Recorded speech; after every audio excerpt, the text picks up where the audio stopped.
की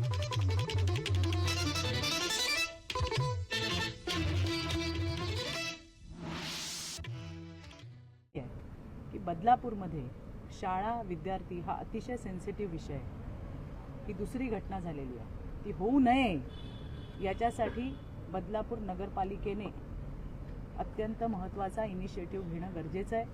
आपल्या शहरातल्या मुलांची काळजी आपण घेतली पाहिजे आणि त्यासाठी याच्यामध्ये लोकसहभागातून आपल्याला आणखीन काय करता येईल, काही नियमावली बनवता येईल का, मग त्यामध्ये सगळ्या ऑथॉरिटींना बोलवावं, पोलिसांना बोलावं, RTOला बोलवावं, इथले जे शिक्षण अधिकारी आहेत त्यांना बोलवावं, सगळ्यांना याच्यामध्ये इन्व्हॉल्व करून एक चांगल्या पद्धतीची पॉलिसी ही त्या ठिकाणी झाली पाहिजे.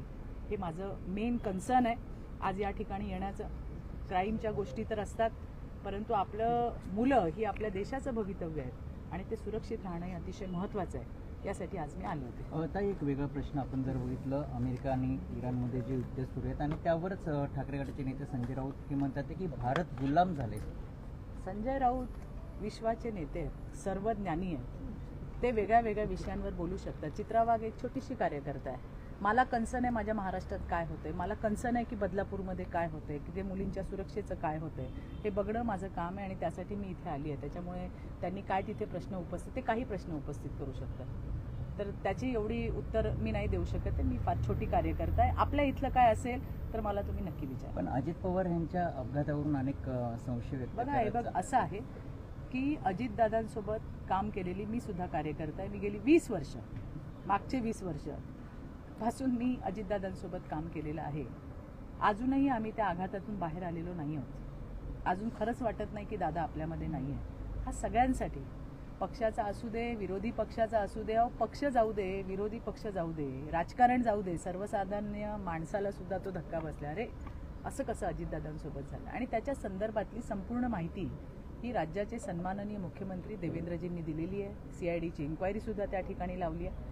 मला वाटतं DGCAचे सुद्धा रिपोर्ट्स आता येत आहेत. या बाबतीमध्ये एव्हिएशनचे राज्यमंत्री मुरलीधरजी मोहोळ यांनी सुद्धा वेळोवेळी ब्रीफ केलेलं आहे आणि त्यामुळे येणाऱ्या दिवसामध्ये राज्य सरकारकडनं काय त्यांचे अहवाल येत आहेत, काय रिपोर्ट्स येत आहेत, अर्थात जनतेच्या समोर येणार आहे. त्यामुळे ते रिपोर्ट्स येईपर्यंत आपल्याला वेळ लागणार आहे, तितका वेळ थांबावं लागणार आहे, हे मात्र नक्की आहे. पण राज ठाकरे म्हणतात की हा जो अपघात आहे हा धोक्यामुळे नाही तर धोक्यामुळे झाला. का कोण काय म्हणतंय आणि कोण काय नाही म्हणत आहे यापेक्षा रिपोर्ट्स येण्याची आपण वाट बघितली पाहिजे. जी कमिटी हे रिपोर्ट्स बनवतीये त्याच्यामध्ये बऱ्याच ब्लॅक बॉक्स आहे, आणखीन काही गोष्टी आहेत, त्या सगळ्या यायला थोडा वेळ लागतोय. इतका वेळ तर आपण थांबायला पाहिजे असं मला वाटतंय. हा विषय आपल्या राज्यातल्या प्रत्येक माणसाच्या जीवाशी जुडलेला विषय आहे.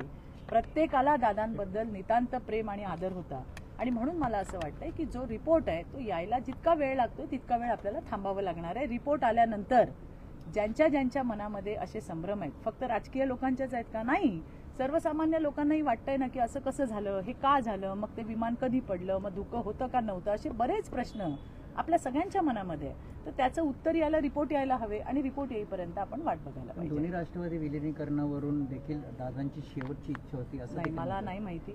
तो त्यांच्या पक्षाचा विषय होता. काय होतं काय नाही नव्हतं आपण कुठल्याही प्रक्रियेत नव्हतो किंवा आमच्या कानावरही नव्हतं.